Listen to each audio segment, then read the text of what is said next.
6:17. Today, a public meeting is set to take place focusing on a potential new interchange on K-10 and Lone Elm between Olathe and Lenexa.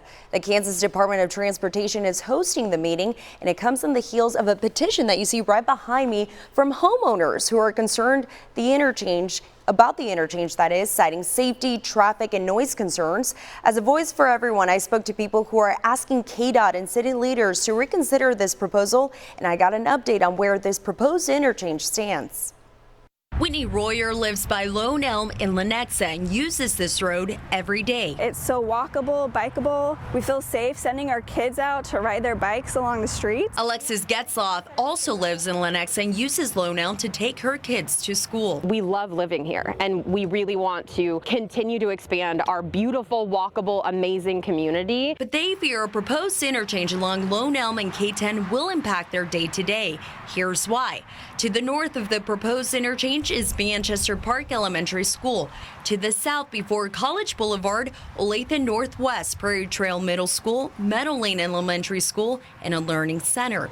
They say the interchange will put student drivers and family safety at risk. We're greatly concerned that our children are going to be walking, biking, maybe driving to school and crossing traffic with semi-trucks. Increased truck traffic in both the north and south areas, mixing with schools and students and residents coming through residential neighborhoods. They're not alone. Hundreds have signed a change.org petition highlighting safety concerns and proposing an overpass instead of an interchange. We're not opposed to this development. We are simply asking them, great, put an overpass here. Find an alternative route for the business traffic. The proposal is part of KDOT's long-term plan to improve the K-10 corridor. In an email to KSHB 41, KDOT says the interchange will help distribute traffic evenly and accommodate future needs. Adding the interchange will be designed to accommodate all users, including pedestrians and bikes. I asked about an overpass. They said that option was considered but failed to meet regional traffic demands. The connectivity of Olathe and Lenexa, there's a real opportunity here, and the reason we are pushing so hard for this is because we love living here. Back in December, the city of Olathe sent a letter to KDOT supporting the expansion of K-10, but called KDOT's attention to safety concerns surrounding school zones and student safety around the proposed interchange.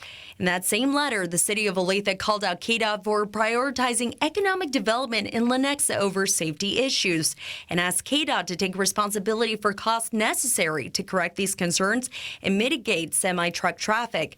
According to city documents, Lenexa has allocated more than $11 million for this interchange as part of their capital improvement program. It's really frustrating as a Lenexa resident that our city council keeps pushing for it, despite a majority of the residents being strongly opposed to this. KSHB 41 reached out to Olathe and Lenexa for a comment, but both cities referred us to KDOT.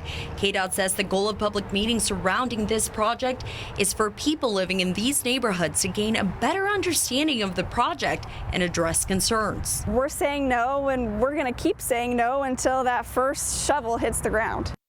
Now, we asked KDOT if they responded to Olathe's letter, which is available on our website. They told us via email they're in regular communication with Olathe, Lenexa, and other cities impacted by the K-10 corridor project. Now, the project is not a done deal, and KDOT is still gathering input and working to complete an environmental assessment, which will be reviewed by the Federal Highway Administration. Depending on their response, the project will either move forward into the design phase. You can voice your thoughts or concerns tonight starting at 5 p.m. at the K-State Olathe Innovation Campus. There will be 2 sessions following a presentation. City leaders from Olathe and Lenexa will also be there.